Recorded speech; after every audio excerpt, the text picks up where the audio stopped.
Vamos continuar então. Na nossa sequência, nós temos ainda um estudo intitulado Servos Livres. Aí eu coloquei entre parênteses, não predestinados. Apenas textos que vão provando, situações que vão provando que o homem é livre. Porque esse texto, essa doutrina satânica chamada predestinação, começou a arrebanhar pessoas de todo lado. E eu falei assim, caramba, pessoas que pareciam tão firmes, tão convictas. Isso desde cedo, desde o começo da minha caminhada, eu falei, não é possível. E o que está faltando na vida dessas pessoas? Vários jovens de denominações onde eu conheci começaram a abandonar assembleias, batistas e etc, etc, e ir para esse negócio de predestinado. Por que isso aí está atraindo tanto as pessoas? Eu comecei a estudar sobre isso. Comecei a estudar e vi que o que estava acontecendo na vida dessas pessoas era simplesmente a falta do conhecimento bíblico. Elas não tinham leitura, não tinham exame, elas sequer não paravam para procurar o significado de determinadas palavras no próprio dicionário da língua portuguesa. Enfim, faltava um conhecimento geral sobre a escritura, por isso estavam sendo levadas por vários grupinhos das mais diversas opiniões. Aqui, por exemplo, no nosso estudo, eu tenho a referência de Moisés. Lá em Números 20, Números 27, Deuteronômio 3, nós temos uma situação aqui que diz assim: com base nos textos em epígrafe, quero neste episódio comprovar a grande liberdade do sim e não existentes na vida de Moisés. Vemos com clareza nas referências bíblicas que houve uma ordem de Deus diretamente dirigida a Moisés, e como observamos, Moisés teve atitude contrária ao que lhe fora ordenado, ciente da atitude que deveria ter, mesmo assim agiu com rebeldia. Na sequência de estudo dos versos, vamos detectar que Moisés é chamado de rebelde. Ora, se alguém é qualificado de rebelde, isto invariavelmente revela que a atitude esperada com clareza deveria ser outra. Continuando a examinar a Escritura, veremos que Moisés orará ao Senhor na tentativa de obter perdão de sua transgressão. Contudo, a sua esperança fica frustrada, visto o Senhor não o perdoar e ainda declarar para que o assunto seja por definitivo encerrado. Com simplicidade, queremos apenas trazer à luz a lógica do livre-arbítrio existente na vida de Moisés, pois mesmo tendo uma ordem direta de Deus, ainda assim teve liberdade para agir de forma contrária, sendo evidentemente punido por sua transgressão. Quero finalizar este fato apenas declarando que Deus não poderia pedir uma atitude e ainda punir uma rebeldia de alguém que estivesse predestinado a agir de uma outra forma. Defender ideia tal seria zombar da ação e julgamento de Deus. O que aconteceu nesse episódio? Deus diz assim para Moisés, o povo está lá naquela rebeldia, naquele problema, querendo água, e Deus diz assim, Moisés, ordena a rocha, para que a rocha dê água. Ordenar significa, outras passagens até diz assim, fale a rocha. Vai lá diante da rocha, diz assim, rocha, dê água. Mas Moisés se deixa mover os ânimos pela pressão do povo, pela murmuração do povo, e diz assim, então seus murmuradores, ou outras expressões que eles usam, vocês querem água? E Moisés pega o seu cajado e bate naquela rocha. 2 vezes diz a Bíblia que Deus tinha dito ordena. Então, ordenar ou falar para bater tem uma diferença muito grande. Chegar diante desse quadro e falar alguma coisa é um fato. Chegar diante desse quadro e bater nesse quadro é uma atitude completamente diferente. Então Deus dá uma palavra direta a Moisés. Deus simplesmente se revela a Moisés assim, vai lá e ordena a rocha. Moisés vai lá e bate na rocha. Ele era livre ou não era livre? Você vê que a palavra de Deus veio direta para Moisés. Então, onde está aí a predestinação de Moisés? Ela não existe. E outra coisa, diante do bater na rocha, Deus vem e determina uma terrível punição para Moisés. Qual foi a punição? Não entrar na terra prometida, não pisar na Canaã tão almejada, na terra que todo mundo queria pisar. Foi a grande glória do enunciado da saída do Egito. Então, punição foi dada mediante a atitude de Moisés. Ora, se Deus puniu a atitude de Moisés porque esperou uma outra, como que nós poderíamos encontrar um espaço para caber aí uma ideia de predestinação na vida de um ser humano? Deus determinou a punição, Deus determinou um juízo. Ora, se Deus determina um juízo de um ser humano, significa que esse ser humano automaticamente é livre para agir de uma determinada forma. E Deus deu a Moisés uma palavra, ordena a rocha. Ele foi lá e bateu na rocha. Moisés era livre ou era predestinado? Ele tinha controle sobre as suas ações ou não? A predestinação não dá controle sobre as ações da pessoa, né? Como dizem os servos do diabo que pregam predestinação. Não, se a pessoa já está predestinada, ela virá à conversão de qualquer jeito. Ora, isso aí não combina. Como que vai vir a conversão de qualquer jeito se Deus está mostrando aqui que Ele está julgando Moisés por ter tido uma ação, uma atitude diferente da que Ele determinou? Não cabe predestinação. A partir do momento que Deus demonstra que julgará a humanidade, aonde entra o juízo, tem que automaticamente entrar a minha liberdade de ação. Eu não posso ser julgado por algo que eu não tive controle. Moisés tinha controle sobre a ação dele, mesmo com toda a pressão do povo, mesmo com o povo quase querendo matar ele, apedrejar, ainda assim Deus julgou que ele tinha domínio suficiente para, diante de toda aquela pressão, chegar diante daquela rocha e dizer: dê água.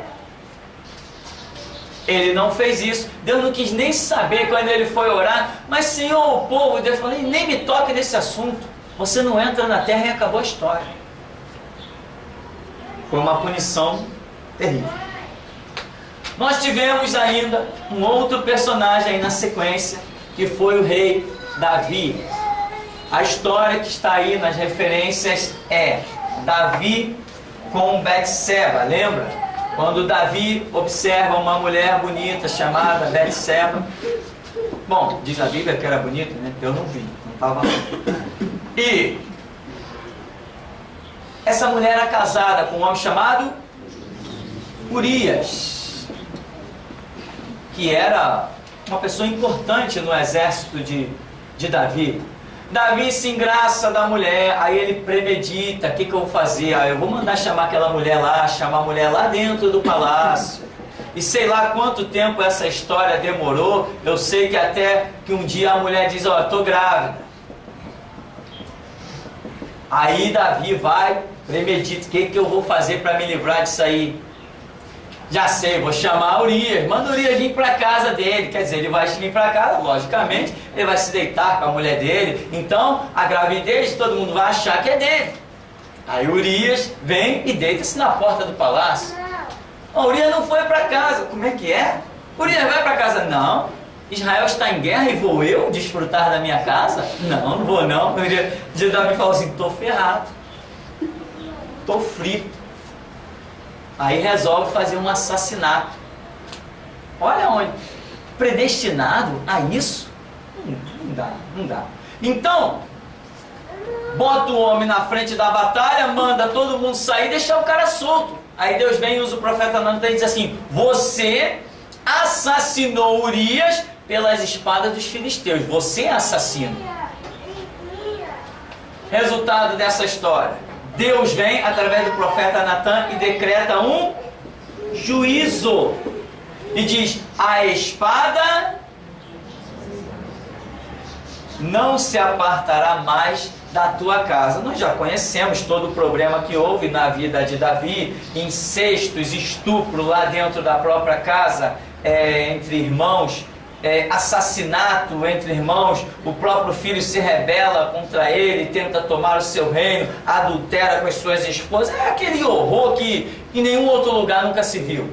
Por quê? Porque Deus decretou um juízo. Ora, mas Deus pode decretar um juízo sobre alguém que não tem liberdade de ação? O que é isso?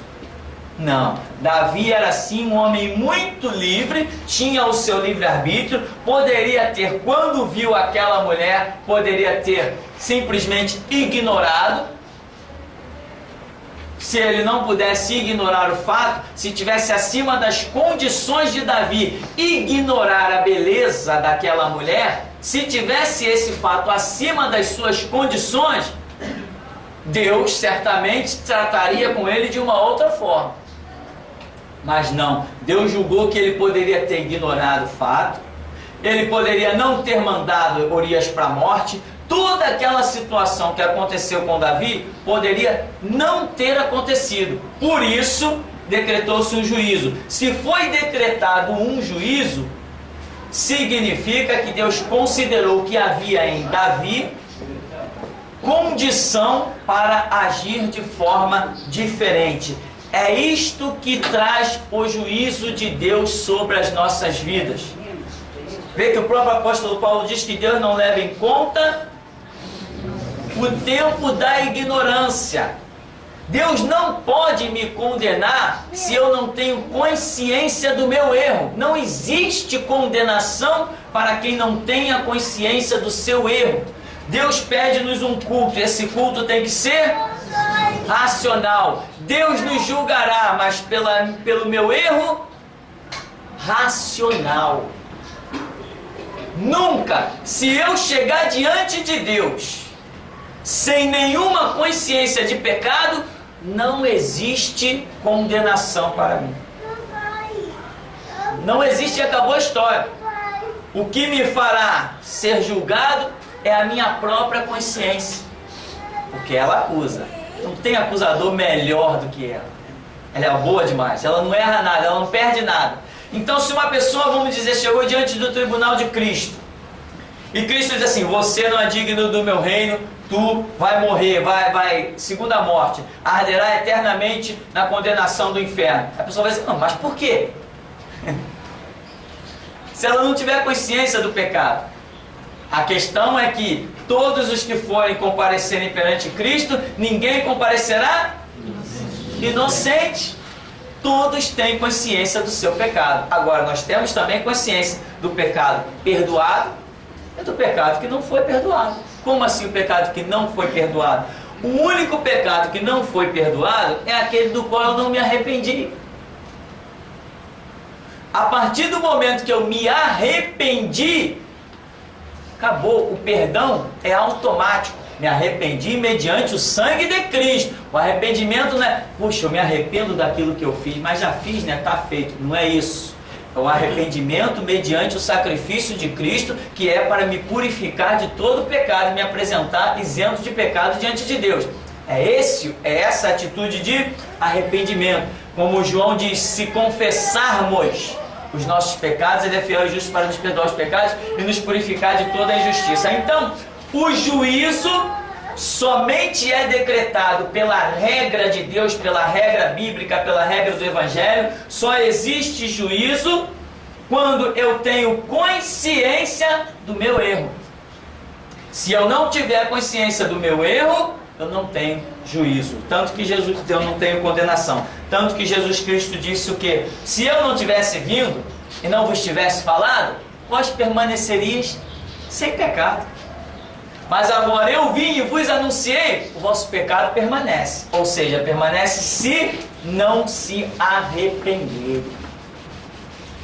Então Davi aqui tem uma atitude terrível. Deus decreta sobre a vida de Davi, sobre a casa de Davi, um juízo fora do comum, o que prova que ele tinha livre arbítrio. Deus está condenando por uma atitude errada, considerando logicamente que ele poderia ter tido uma atitude certa. Quantas vezes nós aí, né, repreendemos nossos filhos, bota de castigo, tem gente que desce logo a mão, pega o tamanco, chinelo, cinturão, sei lá, cada um tem uma reação, um ânimo diferente, não é? Mas por quê? Porque você esperava uma atitude diferente. Tem pai que não, tem pai que eu considero assim um pouco ignorante, né? Não faz isso, e preste! Aí a criança, mas por que eu não posso fazer isso? Não foi explicado. Então a criança às vezes apanha e isso vai virando até um trauma, porque ela apanha sem consciência do porquê dela ter apanhado. Nunca foi dito para ela não mexe ali, ela mexe, apanha. Ah, sim, tem gente que ensina batendo, né? Já viu os psicólogos dizendo, olha, quando você vê seu filho mexer em alguma coisa que não é para ele mexer, vai lá e dá tapinha na mão dele. E cada vez que ele mexer, você vai dando tapinha mais forte. Isso não é ensino, isso é repressão. Você vai criar um medo, você vai criar um trauma. Toda vez que a criança olhar para aquele negócio, ela já vai sair fora. Claro, ela sentiu que cada vez que ela se aproxima daquele negócio, ela apanhou. Mas essa não é a forma de ensino correta. A forma de ensino correta é através de conscientização. Esta é a forma de ensino correta. E muita gente não usa essa forma de ensino. Não mexe aí! Por quê? Porque eu não te mandei mexer. Mas ninguém disse também que eu não podia mexer. Só porque não mandou? Tem que trabalhar com a consciência da criança, para que ela seja um adulto saudável e sadio. Quanta gente hoje olha para alguém de terno e gravata e acha que é mais importante do que ela. É um trauma que vem desde a infância. Do tempo que se ouvia dizer assim, não, os que vestem terno e gravata são os doutores, doutores do poder, doutores do dinheiro. E hoje hoje nós estamos vendo que os que vestem terno e gravata, na verdade, são os doutores da corrupção, do engano, da pilantragem, do roubo, do furto. Muita gente hoje é um adulto que quando vê alguém de terno e gravata na sua frente, mede as suas palavras. Não é para medir, irmão, é para falar. Ser livre. Tudo isso é trauma, é consequência de problemas na infância. Então, não se ensina por repreensão, se ensina por conscientização. Não bota o dedo na tomada, lá vai chinelada. Mas por que eu não posso botar o dedo na tomada? Não bota o dedo na tomada, que aí você vai levar um choque, é perigoso, tal. Esse ensinamento falta muitas vezes. Muitas vezes é necessário você deixar o seu filho se ferir para que ele tenha uma grande lição. Você está vendo aquela situação, olha, vai machucar a mão, mas não vai ser nada muito grave não, vou deixar. Acabou esse ensinamento, ele não esquece nunca mais. Aí leva aquele beliscão, viu? Não pode mexer ali por causa disso. Acabou, meu irmão, não esquece mais. Todos nós não temos medo de chegar perto de um fio desencapado? Mesmo que você esteja vendo uma ponta ali, outra ponta aqui. Isso aqui dá choque?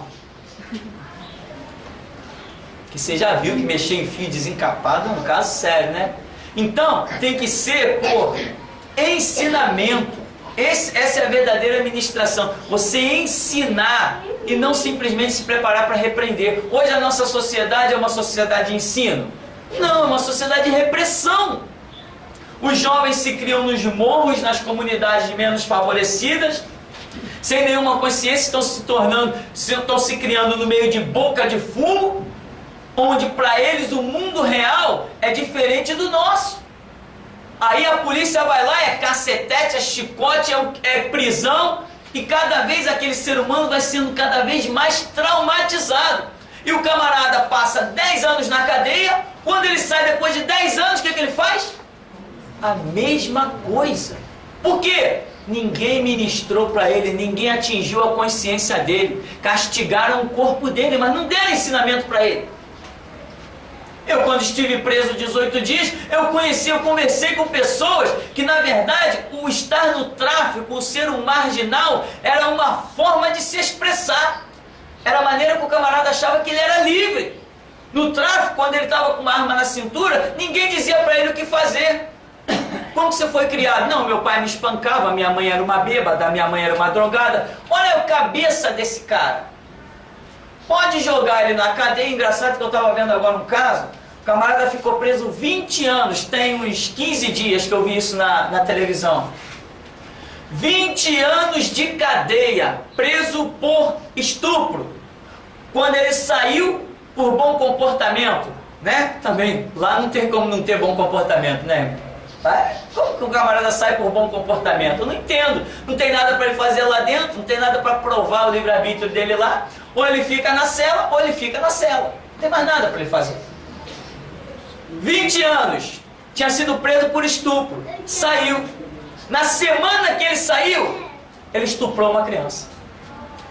Os 20 anos não o restauraram. Cadeia não restaura ninguém.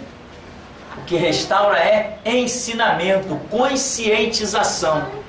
E isso não existe. O governo não tem espaço para isso. O governo não vai botar ninguém sentado numa sala de aula. Não vai botar, meu irmão. Ele não vai trabalhar com a consciência do ser humano. Ah, não está andando na regra, não está andando nos princípios do Estado, chicote, cadeia, cacetete, bota o revólver na cabeça do cara, bota algema e joga ele na cela. Isso nunca resolveu problema de sociedade nenhum. Nos Estados Unidos, nós temos estados onde até a pena de morte existe, e as estatísticas estão mostrando que o crime não baixa, não diminui. Por quê? Porque nós não estamos aqui, nós seres humanos, nós não somos movidos por chicote. A Bíblia diz que o Espírito Santo veio para nos convencer. Ele trabalha onde? Aqui dentro, ó. É no sentimento e na mente. Não adianta você pegar uma pessoa traumatizada e dar a ela 50 anos de cadeia. Quando ela sair de lá, vai fazer a mesma coisa. Bom, então voltando aqui para o nosso estudo. Paulo, em Atos 22, é um texto que nós bem conhecemos. E eu não vou me prender ao texto que eu escrevi aí, você pode dar uma lidinha depois. Mas o que aconteceu com Paulo lá em Atos 22? Ele mesmo dá testemunho da vida dele e conta que ele vai a Jerusalém. Antes mesmo, quando ele está a caminho de Jerusalém, profetas aparecem para ele e dizem: Paulo, não vai a Jerusalém. Mas ele está determinado. A Bíblia diz que os discípulos, olhando para Paulo, viam que o seu semblante estava determinado em ir a Jerusalém. Ele chega ao ponto de dizer: irmãos, não me causem constrangimento. Eu estou pronto não só a sofrer, mas até a morrer pelo nome de Jesus.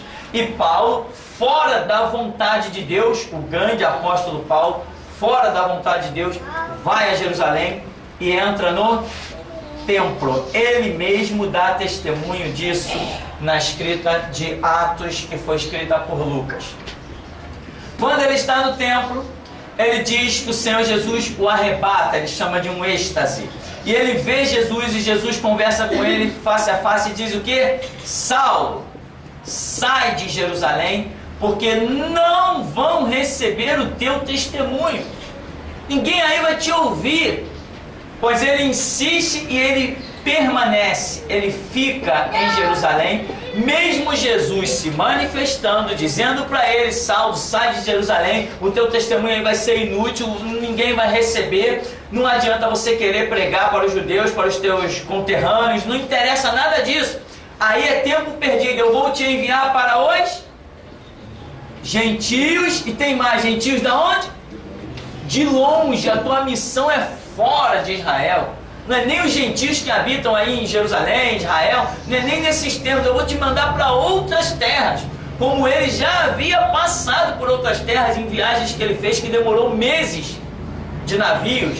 Então, Saulo ouve Jesus falar com ele, mas ele diz: não, Senhor, eu vou ficar. E aí ele ficou. e ali foi preso, ali foi parar numa cadeia, e aí encerra-se a vida de Paulo. A promessa de ser enviado para os gentios de longe não se cumpriu. Por quê? Porque Paulo se colocou em rebeldia. Ele tinha uma ordem, sai. Ele disse, não vou sair não. Vou pregar para esses judeus, eles sabem que eu era perseguidor, que eu era assassino. Olha, quando Estevão foi apedrejado, eu mesmo, as vestes dele foram colocadas nos meus pés. Eu era o tal, eu fazia, acontecia, eu obrigava os santos a negarem a Cristo, eu torturava, eu fazia. Tá bom, Saulo, mas não vão receber o teu testemunho. Vai para os gentios de longe. Não, eu vou ficar em Jerusalém. Isso é prova de liberdade ou não é? Nem Jesus Cristo me demonstrando a vontade dele, nem Jesus Cristo tendo todo o poder nos céus e na terra, como ele disse ao ressuscitar, convenceu Paulo a ir. Por quê? Porque Paulo era livre. Por mais que haja o poder de Deus sobre as nossas vidas, nós somos livres para decidir se vamos ou se voltamos, se fazemos ou deixamos de fazer. Então, esse estudo prova que nós somos servos sim, mas somos livres e não predestinados. Não existe nenhuma força agindo sobre nós, nos obrigando a fazer alguma coisa. Nós temos que buscar para que Deus, a seu devido tempo, revele. Um grande exemplo que nós estamos tendo hoje, eu acho tão glorioso, foi essa escada que nós construímos ali. Já tínhamos combinado, eu e Zeli, eu falei, Zeli, ó, teve um sonho aí, uma visão da minha esposa que uma escada saía ali. Falei para ele, mas não tem condição, se a escada sair aqui, vai cair em cima daquela. Se eu baixar mais ela, vai ficar em cima dessa. Aqui não tem como sair escada. E se eu quiser botar a escada presa aqui na parede, eu vou ter que ter uma porta saindo lá para a rua. Falei, não dá para fazer escada aqui. Vamos fazer a escada aqui nesse canto. Combinamos. Há poucas horas antes daquele trabalho ali começar, eu estava sentado com a minha esposa, ela falou assim, se você fizer a escada naquele canto, você vai se arrepender. Eu falei assim, eu sei, eu vou mesmo. Não é o melhor lugar, mas eu não consigo, como é que eu vou botar uma escada ali? Eu falei, vou botar uma escada no alto? Eu chamei ela e disse, vamos lá ver. Quando eu olhei assim, aí eu vi a escada saindo. Do alto, aquele projeto que está lá, ela sai da laje de cá, fica no alto e segue exatamente aonde tinha sido a visão. Então, veja bem, se nós buscamos, se nós estamos interessados, existe o ponto em que Deus revela. Mas a minha liberdade já estava determinando, ó, tem que ser feita uma escada, eu vou fazer a escada lá no canto. Porque eu sou livre. Agora, sempre em oração. Eu disse, eu vou orar, eu já tinha falado com Jesus, Senhor, se existe uma escada aqui, só o Senhor pode revelar como vai ser essa escada. Eu já tinha falado isso para Deus.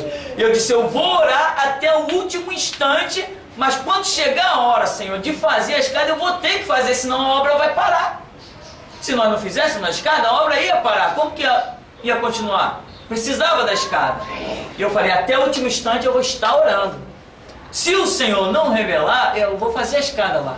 Irmão, praticamente no último dia, nas últimas 24 horas, Deus mostrou claramente aonde a escada, e aquela escada ali para mim é uma glória do que nós estamos fazendo aí, uma prova de poder de Deus tremendo. Então, nós somos livres para tomar atitudes. Por exemplo, pessoas já disseram assim, por que você não põe um carro de som na rua? Nós temos condição de sobra para isso, nós temos equipamentos para tremer o bairro. Nós temos amplificadores aqui de potência incrível que nós ganhamos. E o meu projeto era botar esse equipamento nas praças. Mas Jesus disse assim, não, fica quietinho, dentro de casa.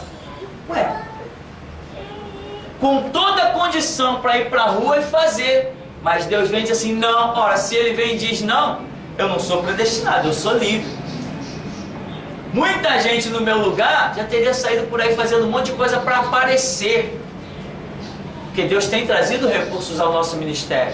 E eu fico esperando a ordem dele. Quanta gente hoje está indo no hospital, depois diz, irmão, hoje eu fui evangelizar nos hospitais. Foi perder tempo, porque Jesus não mandou ele lá. Eu fui no presídio. Foi lá o quê? Foi fazer o que lá? Se Jesus não mandou? E depois sai todo bobo, chega na sua igreja, irmão, hoje eu fui no presídio, hoje eu fui no hospital, hoje eu distribuí folheto na praça. Seria muito melhor ter ficado em casa quieto orando. Nós somos livres, e essa liberdade muitas vezes nos faz cair no buraco. Jesus nos libertou, e essa liberdade muitas vezes nos faz cair no buraco, nos faz nos desviar, né? Paulo diz assim, ó, não use a liberdade de vocês como uma libertinagem. Somos livres, mas temos regras. Somos livres, mas temos um Deus. Então eu sou livre, e o principal foco, o fator principal da minha liberdade é eu poder orar e ouvir Deus. Eu sou livre, então eu vou orar e ouvir Deus. O que Ele me disser, é isso que eu vou fazer. Então aqui, com a história de Paulo, nós concluímos apenas enfatizando. Paulo, pela sua rebeldia, que é uma rebeldia, ouve uma palavra do Senhor e não faz, não cumpre. Ele não pregou nada como ele achou que ia pregar, não conquistou nenhuma alma como ele achou que ia conquistar. Ele simplesmente foi preso.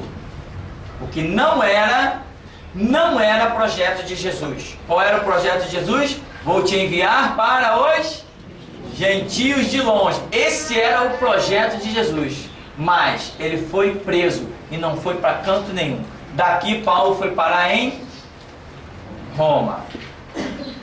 Depois que Paulo está preso, Jesus diz assim, ó, esse projeto aqui já era, Paulo. Gentios de longe, nunca mais. Eu vou te levar a Roma. Tu vai dar em Roma. Tu vai testemunhar só lá em Roma. Acabou. Paulo foi lá, testemunhou em Roma, ficou 2 anos preso. Depois diz a tradição que Nero se levanta, manda decapitá-lo. Acabou a história de Paulo aí. Encerra-se a história de Paulo ali em Roma, quando na verdade o projeto de Jesus Cristo era os gentios de longe. Mas o livre-arbítrio de Paulo atrapalhou a obra de Jesus Cristo. Entendeu, irmão? O livre-arbítrio de Paulo atrapalhou a obra de Jesus Cristo. Quanta gente diz assim, pastor, poxa, eu tenho aprendido tanto no site, eu tenho aprendido tanto na rádio, eu queria ir aí no ministério, eu queria fazer o seminário, mas o meu pastor não quer. Então fica com o seu pastor. Fica com ele. Quando ele ir para o inferno, vai junto. Jesus está chamando o camarada. Ele conseguiu um contato com o ministério milagrosamente. Chegar no alto desse morro não é para qualquer um, como Jesus Cristo falou desde o começo. Ele falou, tem uma obra no alto do morro, porque no alto desse morro, pela dificuldade de acesso, eu vou começar a minha seleção. Aí o camarada consegue achar o endereço, consegue chegar aqui. O Espírito Santo chama ele. Aí ele usa o livre-arbítrio dele e diz assim, não, mas o meu pastor é gente boa, né? Ele, poxa, meu pastor é maneiro demais. Já me deu até uma cesta básica, meu pastor conversa muito comigo, meu pastor é um amigão. Tá bom, fica com o teu pastor e deixa Jesus de lado. É o que muita gente tem feito. Então, irmão, nós vamos ficar por aqui? Então vamos ficar por aqui em nome de Jesus.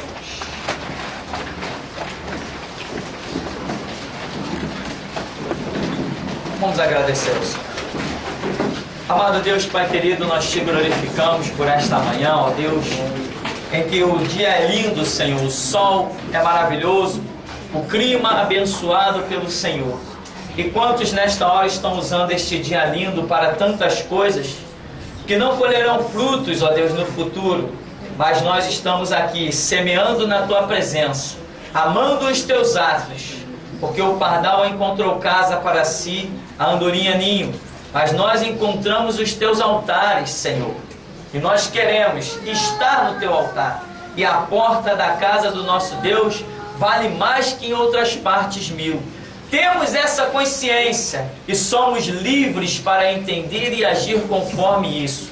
Fortifica-nos, pois, ó Deus, na Tua graça, para que nós possamos corresponder aos Teus desígnios e glorificar o Teu santo nome, pois nós sabemos que um dia, não muito distante, Senhor, nós ouviremos, vinde bendito de meu Pai, possuir por herança ao Rei. E aí nós veremos, ó Deus, o quanto valeu cada passo, cada atitude, cada gota de suor e para muitos cada gota de sangue derramada. Por isso nos dá graça, nos capacita a enxergarmos as tuas pegadas e ouvirmos a tua voz. Assim nós te pedimos em nome de Jesus. Amém. Amém. Vamos em paz em nome de Jesus.